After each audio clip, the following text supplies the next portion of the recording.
امام حسن پیارے آقا علیہ الصلوۃ والسلام سے بہت زیادہ ہم شکل تھے، یعنی سر سے لے کر سینے تک پیارے آقا علیہ الصلوۃ والسلام کا اگر کوئی ہم شکل تھا تو امام حسن رضی اللہ تعالیٰ عنہ، اور سینے سے لے کر پیر مبارک تک اگر کوئی ہم شکل تھا پیارے آقا کا تو امام حسین رضی اللہ تعالیٰ عنہ۔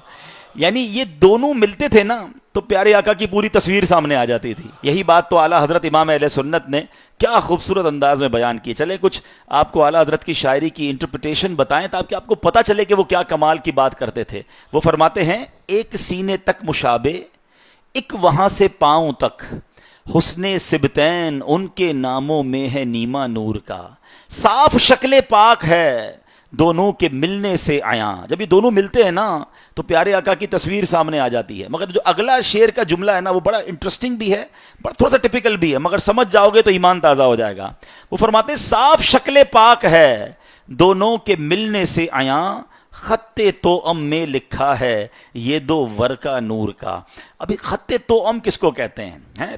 آج کل تو انٹرنیٹ کا زمانہ ہے، ٹیلیکس کا زمانہ ہے، سیٹلائٹ فون آ گئے ہیں، فوج کے لوگ آپس میں رابطہ خفیہ فونز پر کرتے ہوں گے، ہاٹ لائن پر کرتے ہوں گے۔ اس زمانے میں تو ایسا نہیں تھا، پیغام پہنچانا پڑتا تھا، گھڑ سوار جاتا تھا، رائڈر جاتا تھا لیٹر لے کر۔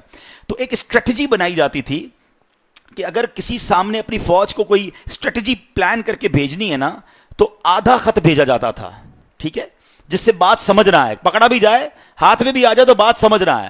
جب وہ آدھا پہنچ جاتا تھا نا تو پھر آدھا دوسرا بھجوایا جاتا تھا، اور جب وہ دونوں ملائے جاتے تھے نا تب جا کے بات سمجھ آتی تھی کہ اصل مسئلہ کیا ہے، جس کو کوڈ ڈی کوڈ کہتے ہیں، ٹھیک ہے۔ اس کو عربی میں کہا جاتا ہے خط توأم، یعنی ایسا خط جو دو ٹکڑوں میں ہو، جب تک ملے نہ تو بات سمجھنا ہے۔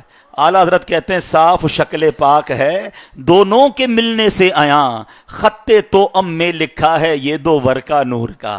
یہ دونوں ملتے ہیں تو میرے آقا کا چہرہ اور سراپا سامنے آ جاتا ہے۔ جبھی تو کہتے ہیں نا تیری نسل پاک میں ہے بچہ بچہ نور کا، تیری نسل پاک میں ہے بچہ بچہ نور کا، تو ہے عین نور تیرا سب گھرانہ۔